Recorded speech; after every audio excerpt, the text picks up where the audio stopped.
You are listening to the Brand Architect Podcast, and this is your host, Ani Alexander.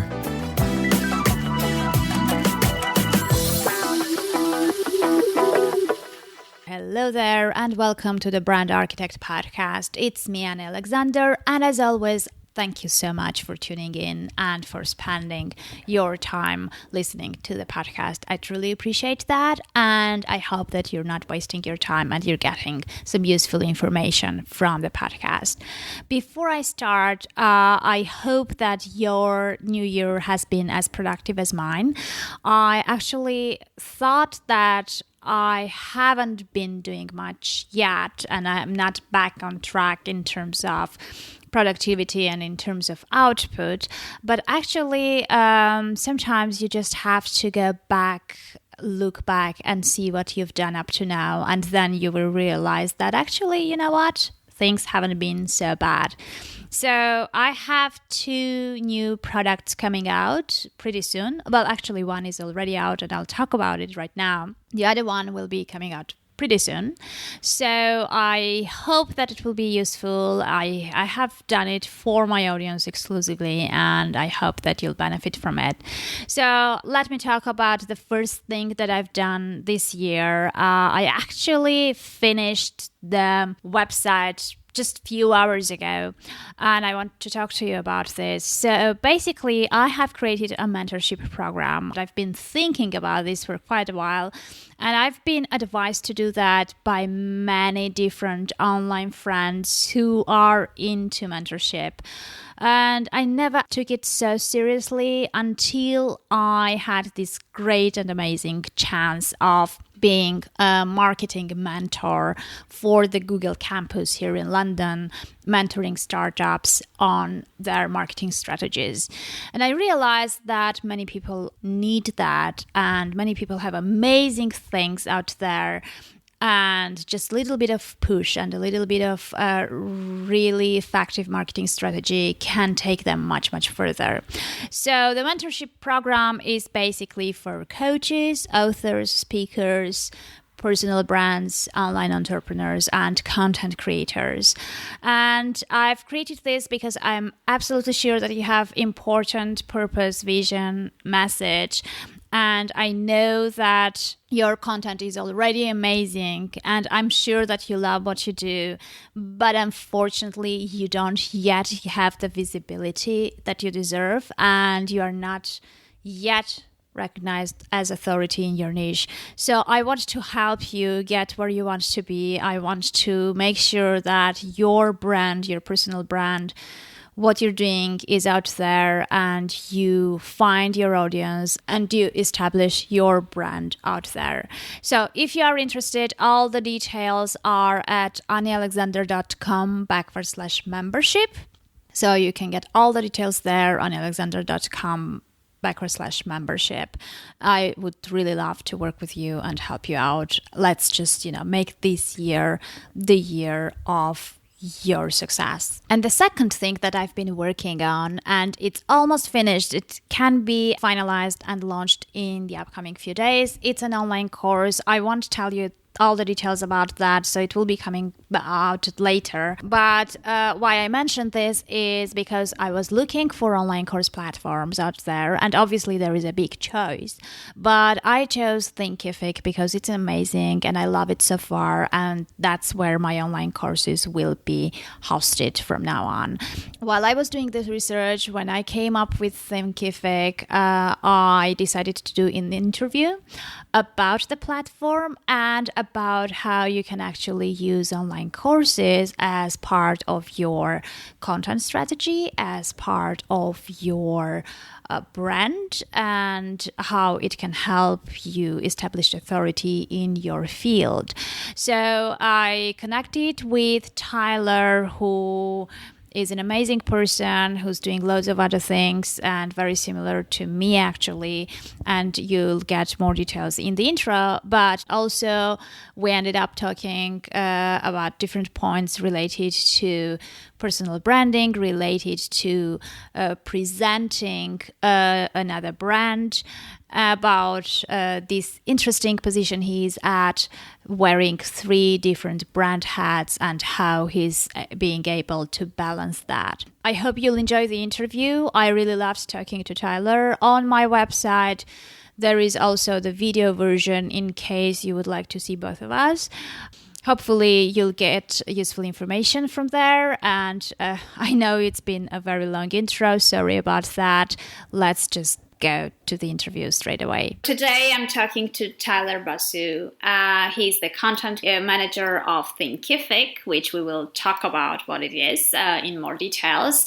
He's also a podcaster and an author, so it seems like we have a lot in common. so welcome to the podcast. And it seems like we knew each other from online space because we've been in the same circles for a while, right? Yeah. I've seen your name many times over the last few years, but it was just recently that we actually spoke for the first time. Absolutely. It's like, we've been noticing each other for a while. I think we've been in many common Facebook groups, and, we have a bunch of common friends also. But only recently we actually got connected personally. So it was really nice. And so we'll take it from there. So basically, since you've done similar things as me, you have a podcast and you have self-published your books on Amazon as well. So you're an author as well. Apart from what you do with Thinkific, can I sort of, tell that you're a personal brand from that part of the things that you've done? Yeah, absolutely. I guess you could say over the past 3, 4, 5 years, when I just started dabbling online with blogging and creating different types of content, whether they're articles or whether they're podcast interviews or all those things I didn't realize until into it. But by doing those things, I was building a personal brand, and I was making myself known for certain topics. If you want to talk about content creation as it relates to building your brand, I'm definitely happy to have that discussion, because I think that is one of the best ways to build your brand, is to get some content online. Okay, so we'll probably start from there and lead to what you do. What else do you do specifically with Thinkific and what it is? Sure. Okay. Because I had the chance to check it out, so I have my own opinions about those and firsthand practice as well. So we'll definitely need to discuss this as well. So let's talk about content creation, as you mentioned, as the best way to sort of start establishing and growing your own brand. So in the very beginning, I don't know about you, but in the very beginning, I've been making loads of changes, and it was very difficult for me to decide and niche down in terms of who I want to create content for and what type of content I wanted to create, both in terms of topics and in terms of format as well, because I too started with blogging, and then, I went into self-publishing, and I ended up podcasting and all that stuff. So I have, tried different formats myself as well. And I also changed several audiences as well, because it's so difficult to pick just one. So what was your experience, and how did you deal with that? I've had the same challenge.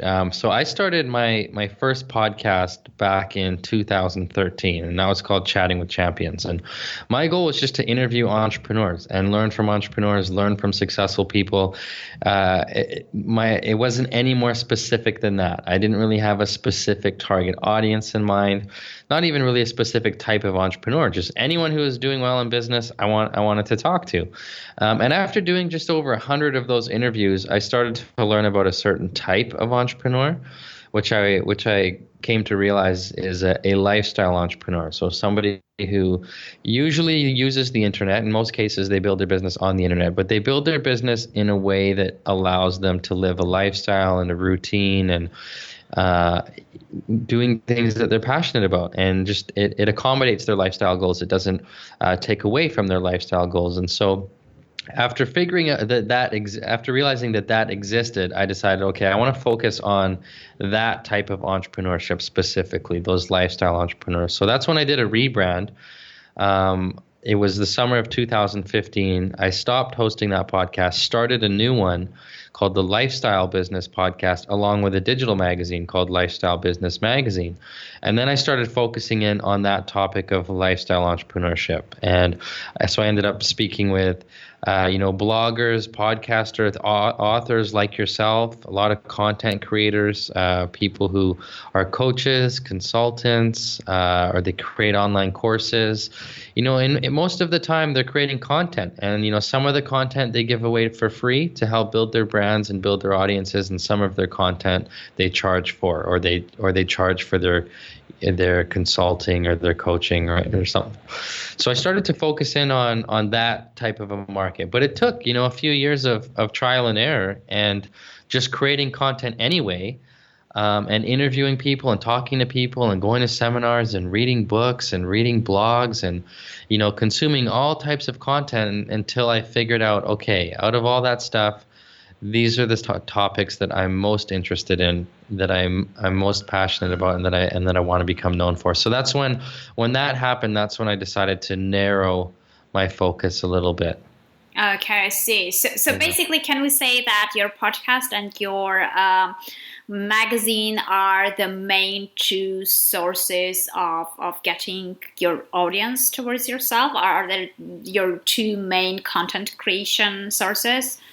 Yeah, so that would be like my main platform. I still do stuff like I'll write for other sites, which obviously is my name ends up at the bottom of the article, but it links back to my magazine, to my podcast, and so I'm still doing those things that build the personal brand, but I'm also trying to build the brand for the digital magazine and the podcast as well. And maybe one day I end up stepping away from that, but the brand still exists and it still serves that audience, if that makes sense. Yeah, totally makes sense, because it's so hard later on to exit and sell your business if it's your personal name, which is right, sort of, who wants to buy your name, right? What are they going to do with that? So it's yeah. So I feel like I'm building two brands simultaneously. Like I do the things that I know help me from a personal branding standpoint, but I'm also allocating time to build, the brand for Lifestyle Business Magazine. And then at the same time, I'm managing all I do all the content marketing for Thinkific, the platform for online courses.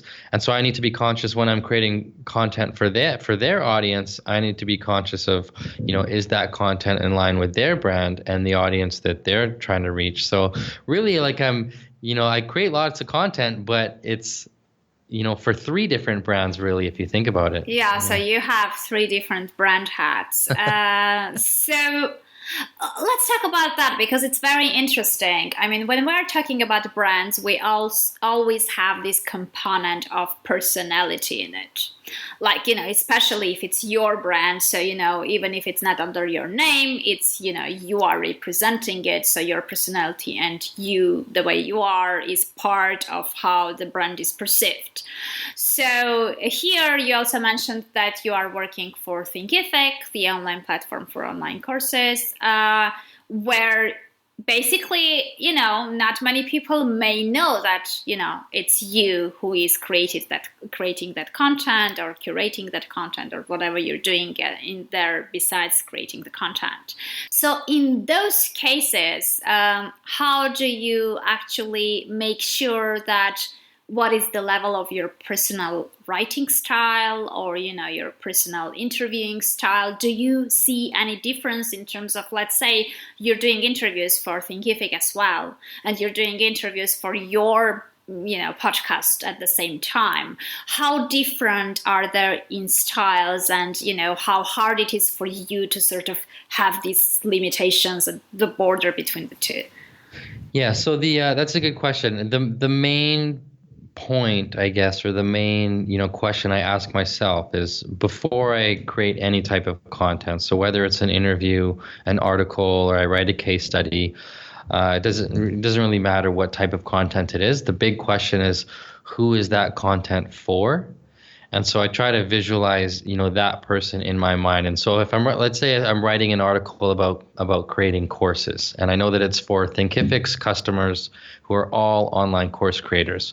So I'm putting myself in the shoes of somebody who's just created their course, or they're about to create their course. Like, I need to identify before I even write anything where they are in that journey.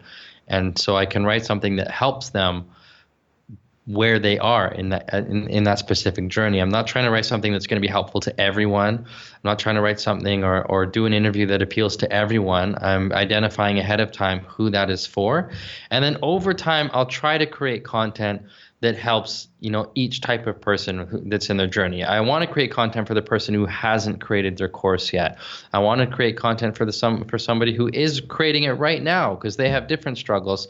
And I want to create stuff for people who they created their course and now they're trying to market it and trying to get some students. And so they're in a different place. And so I'm just conscious of who the target audience is, first of all, for the content, where they are in their journey, what specific challenge or problem or question they have. And then I'll get clear on that before I create the content. Okay, I see. So basically, this leads me to Thinkific as a platform and online courses as type of a content that one can create. So let's talk about that, because we have like these different formats of content that we can create. So it's basically, everyone is about live streaming these days. We have audio podcasts, we have written form in terms of blog posts and, various different, probably image related sort of, content we create, branded images for our social media and stuff like that in terms of, for branding purposes. Sometimes we talk about books as part of content marketing, rarely, but sometimes we do. And very rarely we mention online courses. So why do you think is that? I mean, why isn't that format of content as popular as the others? And is it because it's harder, or is it because it's more difficult to sort of share with others? Or, what is this that keeps online courses not being among the most popular sort of things that people consider in the very beginning when they start? Yeah, I think that probably it's because they are the most difficult to create. They just take the longest to create. I mean, it takes more work to create an online course than it does to write a single blog post or record a single podcast episode or something like that. But the goal with the course is to organize the information and the knowledge that you have into a very sequential and logical and step-by-step format. And then so that you could hand that to somebody, and instead of them having to scour the internet and read all the articles and listen to all the podcasts and all the tutorials on YouTube, they can just go to one course that says, this is going to teach you how to do X, or this will show you how to make this certain result happen. And it's all in this course. That's all you need. Then that's why people are attracted to online courses in the first place, because they want a shortcut. Like, for example, you've got so many books that you've written. Let's say you wanted to learn how to promote your books on Facebook. If you came across a course that said Facebook ads for authors, you'd be like, oh, that's exactly what I'm looking for, as opposed to going out and trying to find all the general information about Facebook marketing, Facebook ads, and so on. I think that's what would make the course appealing to you, as a student, as a learner. From the content creation standpoint, yeah, it's a little bit trickier to make a course than to say, as I mentioned, maintain a blog or maintain a podcast, because you have a lot of freedom. You can do videos, you can do screen shares, you can do text lessons, PDFs. There's no limit to the type of content that can live inside of your course. So it's really up to you to organize and, create the content that you think is best and organize it in a way that would make sense for your students. That being said, though, I think it's worth putting in the work, because having a course can really set you apart from other people who are maybe teaching the same thing or helping people with the same thing. If you're the one with a course, and some of those other folks, they've just got the blog or they've just got the YouTube channel, it really helps increase that your authority and position you as that expert on whatever it is that you want to become known for. If you're able to say that, hey, I have a whole course on this. Okay, I see. So basically, can we say that online courses most probably will be like the follow-up stage, like more advanced stage, after you have created some other type of content in the very beginning? So if someone is just tipping his toes on online space, most probably, going ahead and creating online course is not the right way to go. Most probably they will do something else beforehand and get everything sorted out before getting to do that. Yeah, so a big mistake that I've seen a lot of course creators make is they've got an area of expertise. They think, oh, I'm good at this, so I'm going to teach this. I'm going to create a course so I can make some money. And then they create the course, and then they realize that they don't have anyone to promote it to, or maybe it wasn't even a topic, or it just wasn't positioned in the right way that was compelling or attractive to people. So they end up having, no students, or very few students actually enrolling in their course, which can be quite discouraging. Now, if you take the other approach, which you mentioned, is to create some content that's not a part of a course, but outside of a course first. So you're writing some articles for your blog, or you're writing articles for other blogs, or you start a podcast, or you start a YouTube channel, or you do some Facebook Live videos. If you start sharing some of your expertise for free, that content is going to help position you as that expert. It's going to help you build up a bit of an audience. And then when you have the audience, you can say to them, okay, guys, if any of you want to learn this topic in more detail, I've got a course that I'm working on, and I can let you know when the course is complete. So that would be the better approach, is to get a bit of content out there and build your audience first. And then, once you've really refined what it is that audience wants to learn, what specific lessons they would want to see inside of the course, then you go ahead and create the course and then introduce it to them at that point. Okay, I see. So let's talk about the platform itself. I mean, we all know that there are loads of different type of platforms and tools and ways to actually make your online course go live and have people buy it. So it's not, and I know that many people are talking about different platforms which are more like, recognizable in terms of brands. I personally discovered Thinkific just about less than a month ago, actually. And I checked it out and I really loved it. It's very friendly, especially for non-techie people. So it's not very complex. It's easy to navigate. And it basically, the biggest plus for me personally was that I don't have to deal with the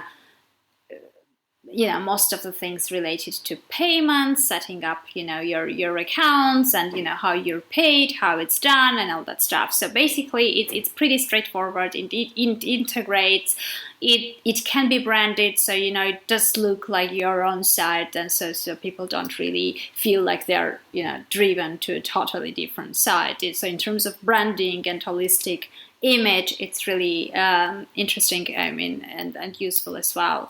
So there's a lot to be done in there, and it's very easy. What I just wanted to say, that from the technical part, there are no complications. Anyone can actually create an online course. Anyone can actually have it live through platforms like Thinkific.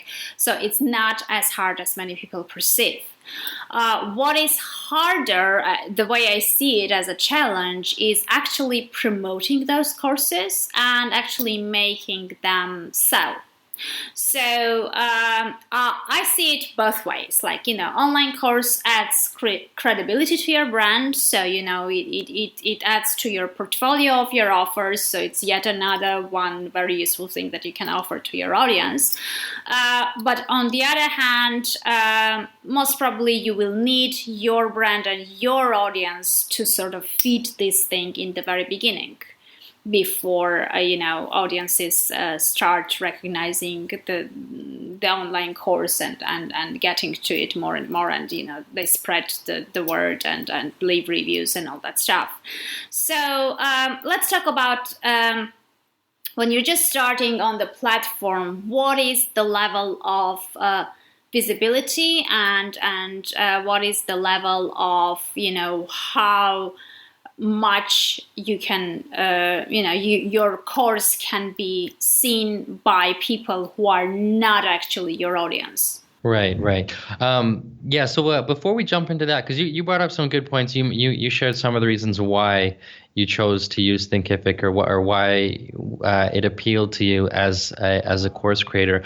But I just wanted to start off with just a quick overview of what somebody's options are if they're creating a course, because there's a few different routes you can go down. There are platforms like Thinkific that you can use, and as you mentioned, if you don't have the technical skills, that's who we created the platform for, is the people who they don't have the coding skills, they don't have that technical expertise.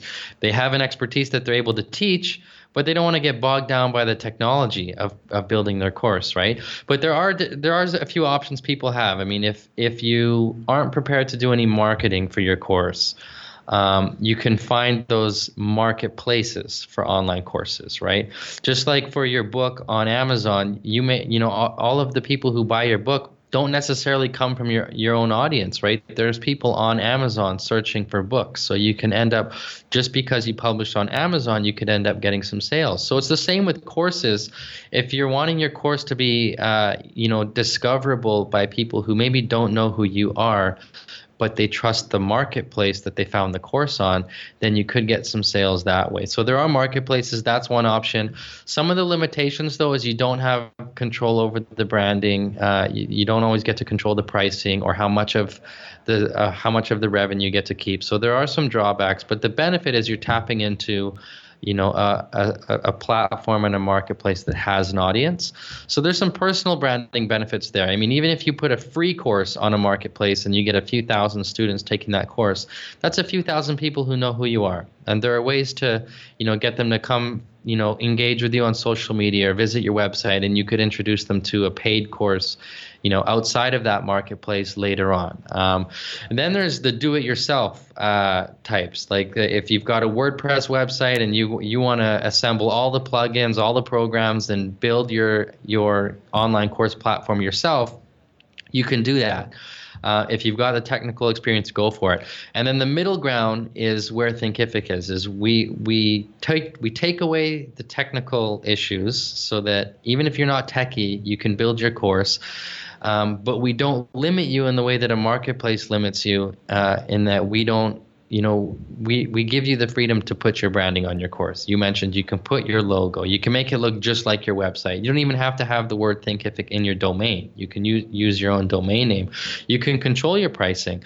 But I will say that if you don't have a way to get students to learn about your course, then it's going to be a struggle, because your course is going to sit on Thinkific or sit under the domain that you put it on, and nobody's going to be able to find it unless you're prepared to do some marketing.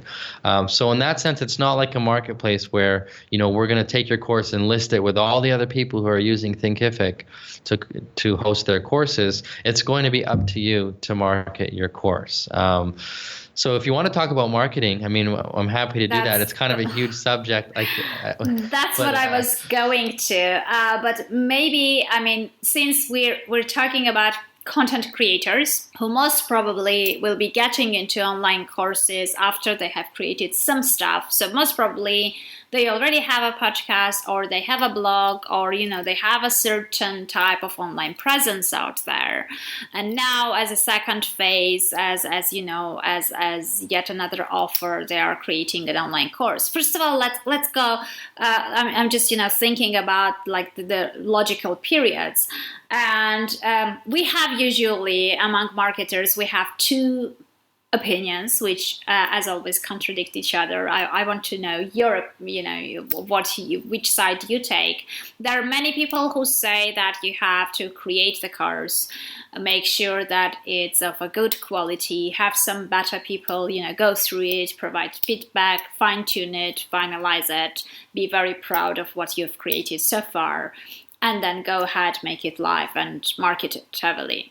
There are some others who say you don't really have to create the course. You can actually sell the course with the outline. You just, decide what it will be, including.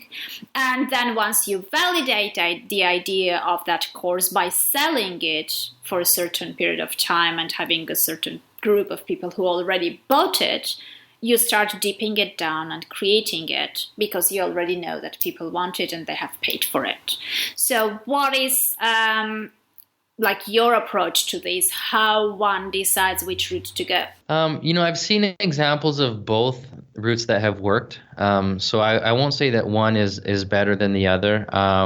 With Thinkific, if you want to create your whole course up front before you go and sell it, you can do that. Or if you want to just maybe put together the sales page, put together the outline, maybe the first lesson, get some students in there, and then create the content as you go and drip it to them, you can do that as well.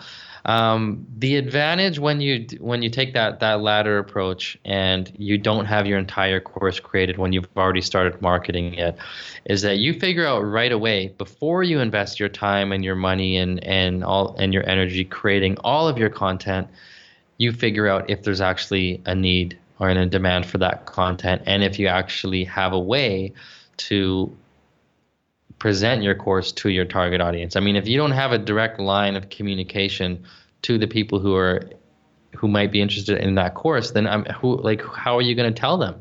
If you don't have people on an email list yet, if you don't have a blog, if you don't have a podcast, if you don't have a YouTube channel, if you don't even have, maybe followers on social media or members of a Facebook group that you run, for example, if you don't have a way to actually reach out to your target audience, then I wouldn't go and create a whole course and then try to figure that piece out later. So even if you could balance creating your content, but also as you're building your audience, and ideally have a bit of an audience before you even start building, because if you've got the audience, you don't necessarily have to try to sell them a course that hasn't been created. You can say, hey guys, I'm thinking of creating a course. Why don't you help me with the outline? What would you want to be in this course? And actually get them to help you create your course outline and then go create it. So that's a form of pre-selling, without feeling out of integrity or in any way for selling something that you haven't actually made yet. Just get the buy-in that way. Does that answer your question though? Yeah. Both options work. It just kind of depends. I wouldn't want to see somebody spend 6 months creating a course and then realize it doesn't even have the content that their target audience would have wanted anyway, or they missed the mark, or they forgot this and this, and then they have to go back and change it. It's because that's so much of your time wasted, right? There's ways to minimize that. Yeah, absolutely. So okay. Both routes work. You can even get feedback in terms of what to create. So you can initially get even the ideas for your course from your audience, which is great. So the next step is creating it and having it out there. So once you have it out there, let's say someone already has an audience. It's not very large, but it's something to start with. Which is the best way to market your course, first of all, to your audience, and then to the ones you haven't reached out yet? Yeah, that's a good question. So I've had the advantage of looking at a lot of different sales funnels for course creators. I'm constantly asking or answering questions inside of the Facebook group that we have. And there's almost 5,000 people in Thinkific's Facebook group, all of which are in different parts of their journey. And so I've seen a lot of their courses, their landing pages, the ways that they marketed their courses, the case studies, the success stories, all that stuff. And so for somebody who's just getting started, I'll give you two ways that you can sell your course. One way, what I would do is put together a free email course, like maybe 7-day, kind of a mini course. And that's, maybe takes a smaller segment of your main course and teaches that segment. And you give that away as a free mini course. At the end of your free course, you present them with your main one that you charge for. The other option is to host webinars. I found that hosting a live webinar where you teach some of your best your best stuff up front and then you present your course. That can be very effective, especially if your course is at a higher price point, like a few $100 or $1,000. People are going to want to, actually have some time to engage with you, ask you questions, and so a webinar is a great way to do that. But in both cases, whether you do a free course or a webinar, and both those things lead to you pitching your main course, you need people on an email list. And you need your target audience on an email list. And so to get them on the email list from your blog or, your podcast, your website, whatever your home base online is, I would put some content there that's relevant to them. Because if you've got a course on how to train your dog and you've got an article that says, here's how to get your dog to stop chewing your furniture, that's very relevant to your course. It's not you giving away your whole course, but you're giving away a part that's enough to attract somebody who's probably trying to train their dog. So get some free content on your blog or on your website, and then give away something that gets them on that email list. So either give away that free email course, or just create some worksheets, some checklists, some resource guides, some PDF documents. Any of those things that will actually help them. Offer those for free to get them on an email list, and then either take them through a free course or invite them to a webinar. Those are two things that I've seen have to be quite effective for promoting courses. Okay, well, and it makes sense because you basically spend a little bit of time with your audience, so they're more likely to trust you, to know how good you are, and to be willing to invest in your upcoming course because they have already checked you out beforehand. So it does make sense. Yeah, exactly. And once you have that process in place, like if you've got, let's say, 10 articles on your blog that are all teaching, a very specific topic related to your course, and they all lead to the same free email course, and the free email course leads to your, $500 online course, for example. So now you have an actual sales funnel. You've got a process. So you can do things to get people to your website that don't cost you any money. Like you can go on guest blog for other websites. You can go appear on podcasts. You can do those kinds of things. But because you have a sales process, you could also go and spend some money on ads. And, use Facebook, for example, to promote your blog posts. Facebook has a lot of information about people who are on Facebook, so you can target your target audience. And so if you're running ads to promote those blog articles, but that a certain percentage of people who read the articles are going to end up on your email list, and a certain percentage of those people end up in your course, you've now got a conversion rate for your sales funnel and for your sales process. So now you can think like a marketer, and you can just test different ads, test different campaigns, and you can see if you're actually getting a return on investment from the money that you spent on ads. And if you are, you can just keep reinvesting the money and just scale it up from there once you have the process in place. Yeah, totally makes sense. So let's follow the journey. So we had we had the course. We spoke about marketing that course. We end up with a certain number of students. So for many people, unfortunately, that is when it stops. So basically, they've made the sales.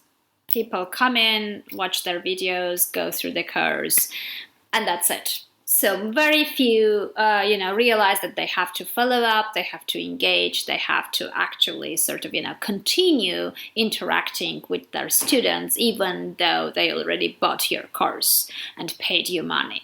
So how do you look at that part? I mean, how do you make a person who bought your course, maybe went through it or went halfway through it or whatever it is, to actually interact with you, engage with you, and how do you end up building a community from your students? Mm-hmm. So there's a couple of things I want to bring up, but the main one is pricing. How you price your course is going to have a huge effect on what kind of people buy your course. Now, the type of people who are searching for a $20 course and expected to solve all their problems are not the same kind of people who would spend $1,000 on a course, go through every single lesson. They're absolutely committed because it's quite an investment that they've just made in your course, right?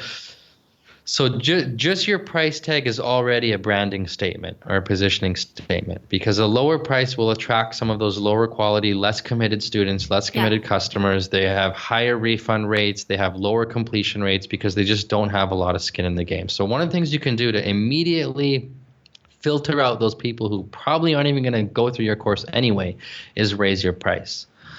I mean, like a few $100 or even $1,000 or more is immediately going to filter out some people who just aren't committed enough to spend that kind of money on their own education. So that's part of it. But the other thing that you want to do is you can't just arbitrarily give a high price to a course without being able to justify the value. So the information in the course itself will have value, and you can tie the price of your course to the information that it teaches and how much value that provides to somebody.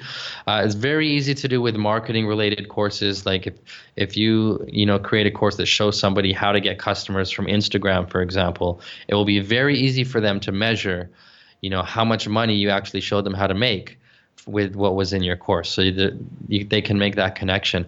But the other ways to add value to your course are things like, giving your students direct access to you. Maybe you include assignments, quizzes where they actually have to submit some work and you're going to review that work for them.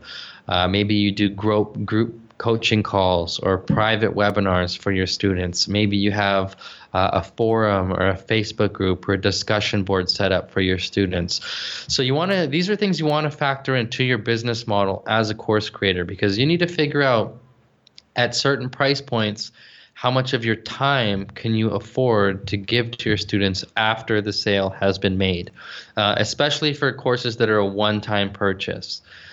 Because they may spend a year, going through your course and implementing what's in your course, but they paid for it up front. And so you need to factor in, how much of your time is going to be required to serve that student after the fact.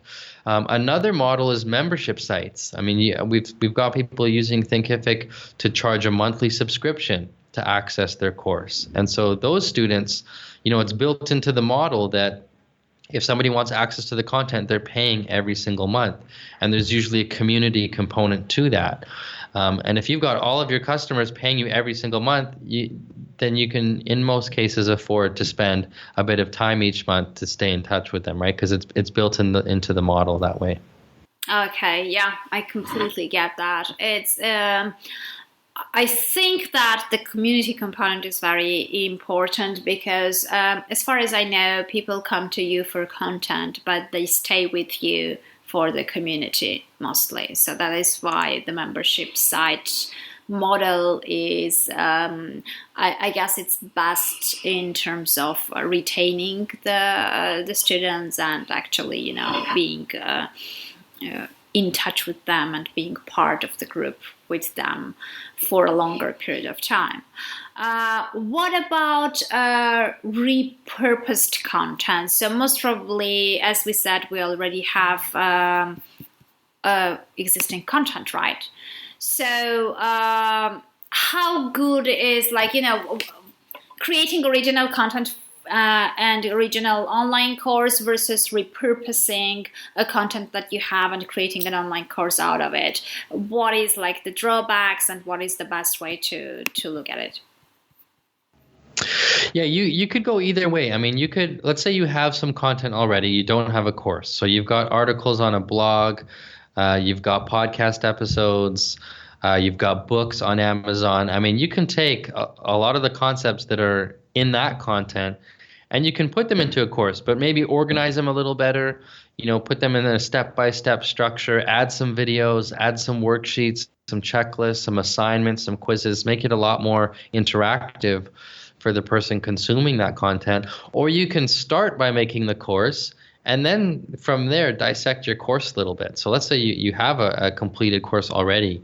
Take all of those lessons and maybe quickly, summarize each of those lessons in blog posts or give away different parts of those lessons in blog posts. So you could do it either way. But in both cases, it absolutely makes sense to do that because there's, I would never let a good message go to waste. Like if you've got something that's worth sharing, don't just share it in one format. I mean, if you have the time and the resources to take the same, here's 3 steps to do this. Put those 3 steps to do that in a blog, put it on a podcast episode, put it on YouTube, put it inside of your course. And, you know, there are people who will be drawn to each of those types of content. There are people who like to read. There are people who like to watch videos, listen to audios. So the more you repurpose your message, the more you share it in different formats, the more people you're going to reach, most likely. And again, there's going to be people who all they'll ever want to do is consume your free stuff, and that's fine. But there's also going to be people who consume a little bit of your free stuff and say, okay, you know what? I don't have the time to go through this person's last 3 years of blog posts. Why don't I just take their course and get the shortcut and, you know, get the exact outcome that I want? Yeah. Yeah. Does that make sense? Absolutely. I mean, it's I'm really a fan of repurposing content because I think that it's easier to reach wider audiences that way, because you touch point with everyone who prefers a certain format of content to get there. So before we wrap up, like the last thing I want to talk to you about, as I said, I discovered Thinkific like just a few weeks ago, and it's a really awesome platform for a content creator for branding purposes. As we said, it's very easy. It doesn't have any glitches. I mean, it went really smoothly. I have a mini course on there already, and I'm finishing up like a lengthy one, and you know, it didn't take too much time. I was very, very happy with the results. But I hadn't heard about Thinkific since when I discovered it just a few weeks ago, which is a shame. So I want people to know about it and to check it out because it's really awesome platform. So where can people, find it, and, where they should go, where they should have a look, and, what would you say about it? No problem. We've got some free bonuses to offer your listeners if they want to try Thinkific. I just want to thank you, first of all, though, for taking the time to interview me and have me as a guest on your podcast and on your show. I really appreciate it. And in regards to the comment of where was Thinkific, or why did it take you so long to find them? That's part of the reason they brought me on, is to create so much content and to get out there and help spread the word, because they've actually spent years building the platform itself. And so before they got really aggressive with the marketing, they built a really great product. And I think that's important. And so now that we've got a product that thousands of people are using, it powers tens of thousands of courses, not just for, the solopreneurs, the authors, the speakers, the coaches, but there's large organizations like Hootsuite, for example, that run all of their social media training and courses on the platform. There's companies using it to create training for their employees. They're giving away, there's software companies using it to train their customers. And there's people like you and me who want some extra revenue for our businesses, right? So we create courses. There's definitely a lot. We're doing a lot more marketing. We do webinars. We do content from the blog. We have a YouTube channel. Lots of stuff going on. And we've got some bonuses to give your audience. So if anyone, after listening to this interview or watching this interview, wants to try Thinkific, we're offering 1 month free on the business plan, and that will give you all the features, no transaction fees for when you sell your course. And we'll throw in some bonus courses as well. So one of them is called How to Price Your Online Course. That's a course worth $300, and then we've got another program called the 30 and 30 program, which is worth $500, and that will show you how to get your first 30 students into your course in 30 days. So they get those two courses as bonuses, a free month to try the platform, and we'll set up that link at get.thinkific.com/Annie. Does that work for you, the /Annie? Absolutely. And it's spelled A-N-I. That'll be easy for them to remember. Yeah, and it's spelled A-N-I, okay. not to confuse. So, yeah. So it's get.thinkific.com/Annie. Yeah? That's right, yeah. Okay, great. Well, thank you very much. I totally encourage people to go and check it out. I genuinely loved it, and I'm sure that it will be very, very useful for all those people who are doing stuff online and creating their brands over there. Well, thank you, Annie. We appreciate your endorsement, and it has been a pleasure. Thanks for having me. Well, that's all that I had for you. I really hope that you enjoyed the interview and the podcast in general. If you do, if you like what you hear, please help me grow the podcast and spend just 2 minutes by going to iTunes, subscribing to the podcast. And if you have more time, like 2 minutes instead of one, write a short review for me, please. That would really, really mean a lot, and it will help the podcast grow and gain more visibility. So I really appreciate your time. I appreciate you tuning in, listening to the episodes. Thanks a lot for being here. If you need the mentorship that I spoke to you about, if you're interested, please hop on to the website, check out anialexander.com/membership, and I would really love to work with you. So meet you in the next episode. Meanwhile, have an awesome weekend, and I'll meet you next week.